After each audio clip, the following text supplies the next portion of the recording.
The Shadow in Room 106. It was a sweltering summer night in 2018 when Sarah and her boyfriend, Mike, decided to break up their long road trip from Los Angeles to Las Vegas with a stop at the Vagabond Inn in Bakersfield, California.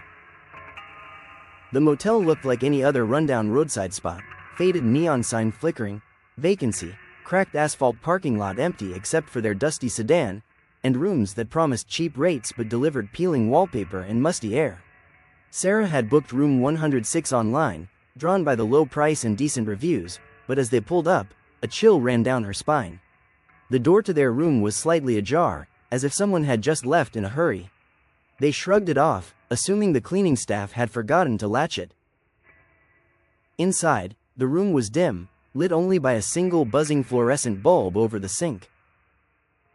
The bed sagged in the middle, the carpet was threadbare, and a faint, metallic scent hung in the air, like old blood mixed with cheap cleaner. Mike tossed their bags on the chair and headed to the vending machine for sodas, leaving Sarah to unpack. She sat on the bed, scrolling through her phone, when she heard it, a low, rasping whisper from the bathroom. Get out now." Sarah froze, her heart pounding. It sounded like wind through a crack, but the voice was too clear, too human. She called out for Mike, but he was already back, laughing about the warm drinks. They decided to watch TV to unwind, but the old set flickered to static every few minutes, showing distorted shadows that looked like elongated figures dancing in the snow.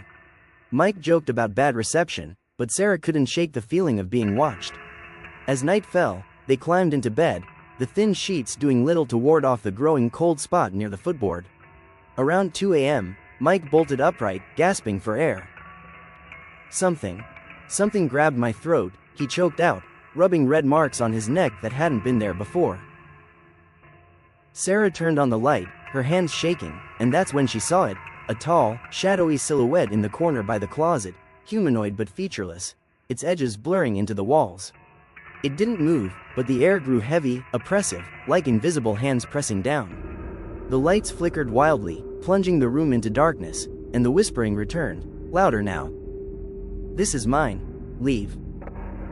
Panicked, they grabbed their things and fled to the car, sleeping in the parking lot until dawn. The next morning, Sarah left a scathing review on Yelp, warning about the evil spirit in room 106 that had nearly choked her boyfriend. To her shock, the motel deleted it, but locals later told her the room's dark history, a violent murder in the 1980s, where a jealous lover strangled his partner and then himself. The police had sealed off the room for weeks, but it reopened, haunted by the victim's vengeful echo. Sarah never drove through Bakersfield again, but every night since, she swears she hears faint whispers in the quiet, reminding her that some places never let go.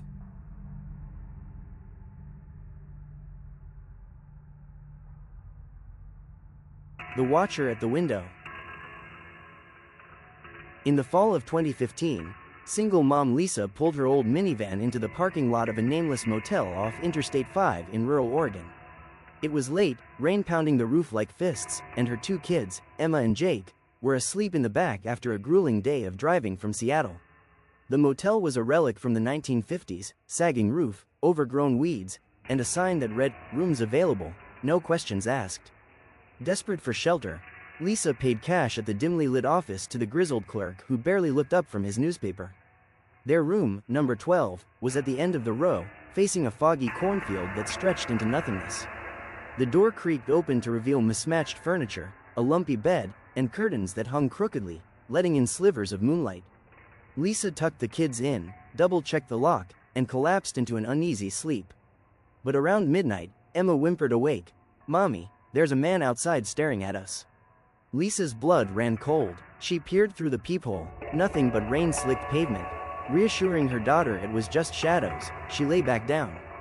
But the feeling persisted. Every few minutes, she jolted awake, convinced she heard footsteps crunching on the gravel outside. At 3 a.m., the power flickered, and in the brief darkness, she saw it. A pale face pressed against the window, eyes wide and unblinking, mouth slightly open as if whispering. It was a man, middle-aged, with hollow cheeks and a faded flannel shirt, his breath fogging the glass. Screaming, Lisa grabbed a lamp as a makeshift weapon and yanked open the curtains. The face vanished, but muddy footprints led from the window to the field's edge. The kids were terrified, clinging to her as she called the office. The clerk mumbled something about old guests who don't leave, and hung up. They barricaded the door with the dresser and huddled together until morning, the face reappearing twice more, once closer, its hand smearing the glass. Dawn brought relief, but as they checked out, the clerk handed back their money with a warning. That was old Harlan. He died here in '72, watching his family drive away after a fight. Never stopped. Lisa sped off, but for years, she'd wake to the sound of rain and see that face in her dreams, a reminder that some watchers never turn away.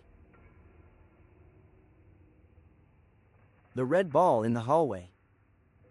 Traveling salesman Tom had taken the same route through Colorado for years, but in the winter of 2009, a blizzard forced him off the highway into the Hotel Colorado in Glenwood Springs.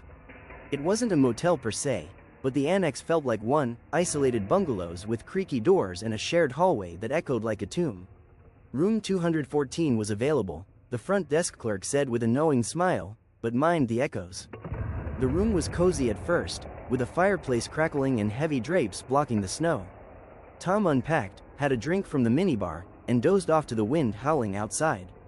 He dreamed of laughter, children's giggles, waking him around 1 a.m. to a soft thumping in the hallway. Thump. Roll. Thump. Curious and half asleep, he opened the door. There, at the far end, a red rubber ball bounced slowly toward him, as if kicked by an invisible foot. Tom chuckled nervously, bending to pick it up. It was cold, unnaturally so, and as he held it, the hallway lights dimmed. From the shadows emerged a little girl in a white Victorian dress, her hair in ringlets, eyes wide with innocent play. "Wanna play catch?" she asked, her voice echoing like wind chimes. Tom froze. She couldn't be more than 6. He tossed the ball gently, and she caught it with a giggle, chasing it toward the balcony railing. Heart racing, Tom stepped out after her, but the balcony was empty except for the ball, rolling over the edge into the storm below. The girl was gone. Shaken, he retreated inside, but the thumping resumed. All night, the ball appeared and vanished, under his bed, in the bathroom sink, once even bouncing off his chest while he slept. Each time, the girl's laughter grew fainter, more sorrowful. By morning, Tom checked out early, demanding answers. The clerk sighed. "That was Eliza. Fell chasing her ball off the 5th-floor balcony shortly after we opened in 1893. She plays with guests sometimes, but no one's caught her spirit yet." Tom drove away, but he kept that red ball in his glove compartment, a creepy souvenir that still rolls on its own during storms. The unlocked door. Mark was on a solo business trip in 2017, stopping at a Motel 6 in a sketchy part of Vancouver, Washington. The place was cheap, the kind where the neon sign buzzed like angry bees and the parking lot smelled of exhaust and regret. He checked into room 108, a basic setup with a queen bed, TV, and a door that stuck when he locked it. Exhausted from the drive, he showered and crashed, setting his shaving kit by the sink. He woke once around midnight to use the bathroom, vaguely remembering locking the door again. Back in bed, sleep came fitfully. At 4 a.m., a noise jolted him, a soft click, like the latch giving way. Groggy, he sat up and saw the door ajar, a sliver of hallway light spilling in. Panic rising, he checked the room. Everything in place, but his shaving kit was gone. Heart hammering, he crept to the door and peeked out. There, on the windowsill across the hall, sat his kit, unzipped, as if someone had rifled through it and placed it there casually. Slamming the door and bolting it, Mark dragged a chair under the knob. But the unease lingered, whispers filtered through the thin walls, indistinct voices arguing, a woman's sob. By dawn, he was out, but not before noticing scratches on the doorframe, fresh and deep. At checkout, the clerk shrugged. Happens sometimes. That room's had transients. One guy vanished in the 90s, left his stuff behind. Door never stays locked. Mark reported it to the chain, but they dismissed it. Years later, he learned the truth. The room was site of a botched robbery where the victim fought back, clawing at the door before being dragged away. The killer was never caught, but guests still feel the pull, the door creaking open to unfinished business. Clowns in the graveyard shift. In 2022, thrill-seeking couple Alex and Jordan booked a night at the Clown Motel in Tonopah, Nevada, lured by its infamous reputation. The place was a fever dream, over 2,000 clown statues leering from every surface, the lobby a circus of horrors, and the motel backed right up to an old miner's cemetery. America's scariest motel, the sign boasted, and as they checked in under a full moon, Jordan joked about sleeping with the lights on. Their room, themed with vintage clown posters and a porcelain figure grinning from the dresser, felt playful at first. But as midnight struck, the wind carried faint cries from the graves outside, moans like trapped souls. Alex laughed it off, but Jordan noticed the clown statue's eyes seemed to follow her. Around 2 a.m., giggling echoed down the hall, childish and manic. They peeked out. A small figure in a ruffled clown suit darted between rooms, balloon in hand, vanishing into the shadows. Sleepless, they heard footsteps in the ceiling, then a knock at the door, no one there, but a red nose rolled in from under it.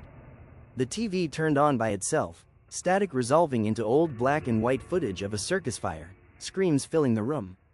Jordan screamed as a cold hand brushed her ankle under the bed, a tiny, painted face peering up, whispering, "Play with us, forever." They fled to the car before dawn, the clown's eyes glowing in the rearview. The owner later explained, built on a graveyard from Tonopah's mining boom, where dozens died in cave-ins and shootouts, the motel absorbed the unrest. The clowns? A collector's quirk, but guests swear the spirits possess them, turning toys into terrors. Alex and Jordan never returned, but Jordan still finds balloon strings in her pockets, a clownish reminder from the grave.